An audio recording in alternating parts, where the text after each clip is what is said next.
You can be a role model to other people. You can help steer them in the right direction, whether that's with your leadership or just in their own careers.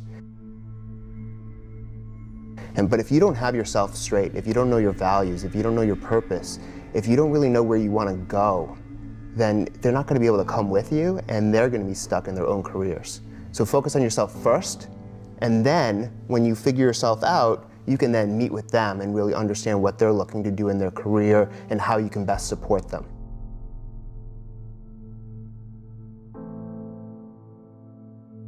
So fulfillment is personal and professional. It's everything that you hold dear in your heart.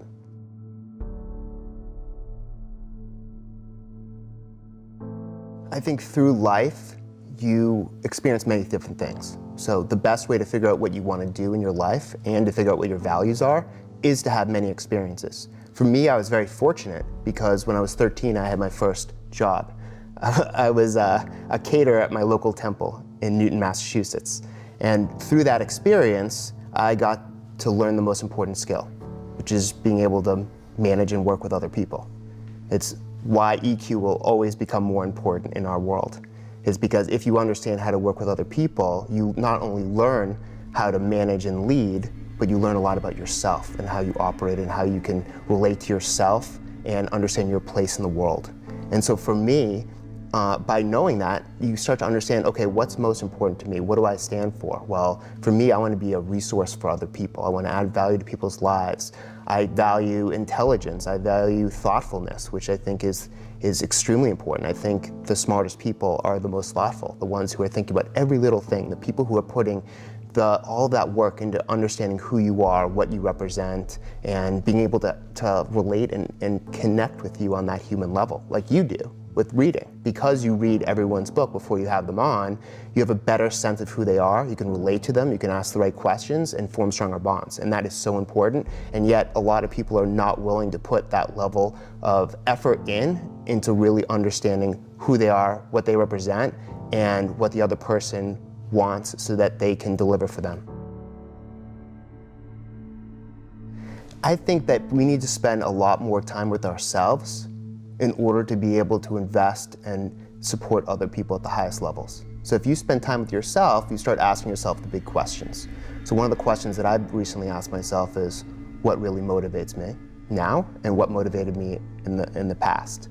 So what motivated me in the past, I call it the dark side of motivation. I think that everyone has a light and a dark side.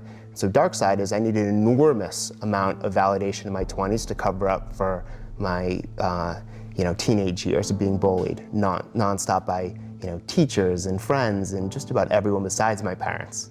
Your parents can tell you how great you are, but once you go out into the real world and you start getting made fun of. I had a teacher in elementary school that put me in a closet. In middle school, I was put in a locker. That's why I always related to Screech and Saved by the Bell, because he was put in a locker. And so I needed so much validation. And now I don't feel like I don't have that dark side of motivation. And I have more of the light side, which is just doing the right thing by other people. I'm taken care of, I feel validated, I feel very fulfilled. So now as a leader, I can offer so much more because I know myself. I've taken the time to really think through why I am the way I am throughout my whole life. All these experiences that I've had.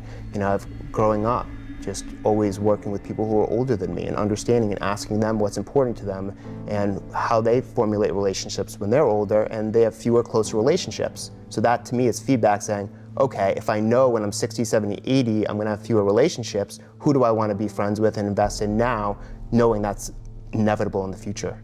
And so taking that time to think about who I'm connecting to, who I'm bringing in my life, who I don't want in my life, and making these hard choices is so important. Yet I find, especially with people my age, everyone is not only looking for validation, but they are afraid, they have true fear to leave a relationship because they don't want to be lonely. They have fear of being judged, so they just stay online and are always on their phone, right? So there's so much out there, and in order to cut through the clutter, you need to understand yourself so you can invest the right time in the right people and the right opportunities.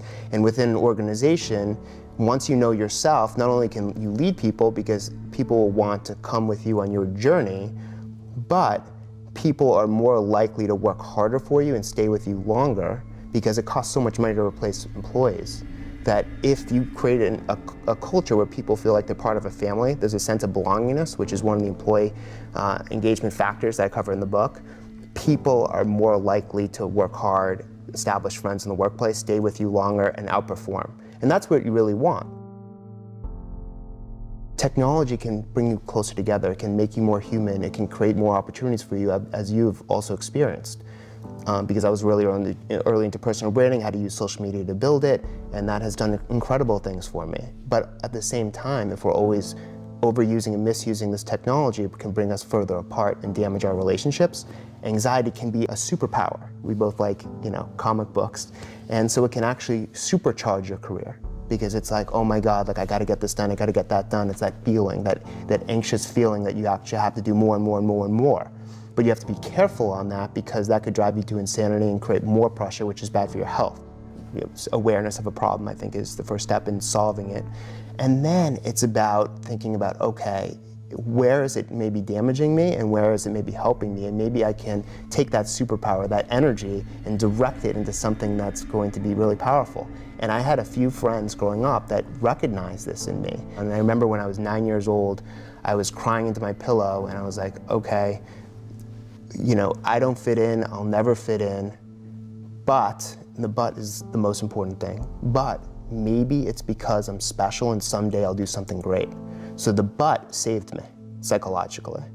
And then it was, this long decade in my 20s of trying to validate me. So all the achievements, all the interviews, all of that. Of course, I was trying to do the right thing and support people, but I needed the dark side of motivation to push me through to achieve excellence at that point. And now I don't need it because I have all the validation. I feel very fulfilled in my life. But I think if you really look at it, the anxiety set me up to being bullied at some respect, because people want to bully people who are not only different, but are suffering. People want to prey on the weak, sadly. And I don't think that will change in 50, 100 years. But it's good to be aware of this so we can start to do something about it. And then realizing that the anxiety could actually supercharge my career and recognizing that. And then now, in my 30s, recognizing that if I don't control it, it could really hurt me. And so learning how to control it and manipulate it for a good cause, I think, is really important. I was 25 years old. Every book has been rejected by every publisher besides one. The first book came out, and my mom gave it to my kindergarten teacher. And kindergarten I was always in trouble. And my mom always likes to tell a story about when she gave it to my kindergarten teacher, who in her head was like, oh, he'll never amount to anything because he was always in trouble. She started crying, and she was just so thankful and so happy that I was able to do that. And to me, the old version of me, the old story was that I was never good enough, I was always in trouble, maybe I wasn't going to amount to anything. And so just even hearing that story, when parents wouldn't even let me play with their children because I had such a bad reputation. Not because I was a bad person, because my actions made me be perceived as someone that they shouldn't have their kids around because maybe I'll rub off on them. And so everything has played out from worst reputation to, let's say, one of the better reputations of where I grew up. And so that story has played out in my head and it makes me feel very proud of what I've been able to do. And so now in my thought process, I'm a little bit more of a veteran now and more thoughtful and deliberate about what I want to do. And it's less about the recognition, it's less about the validation. It's less about the old stories I used to tell myself because I've gotten past that. So here's what's really fascinating is I've gotten past that, and so not having the dark side of motivation, in a sense, has demotivated me a little bit. The dark side actually pushes you to work harder.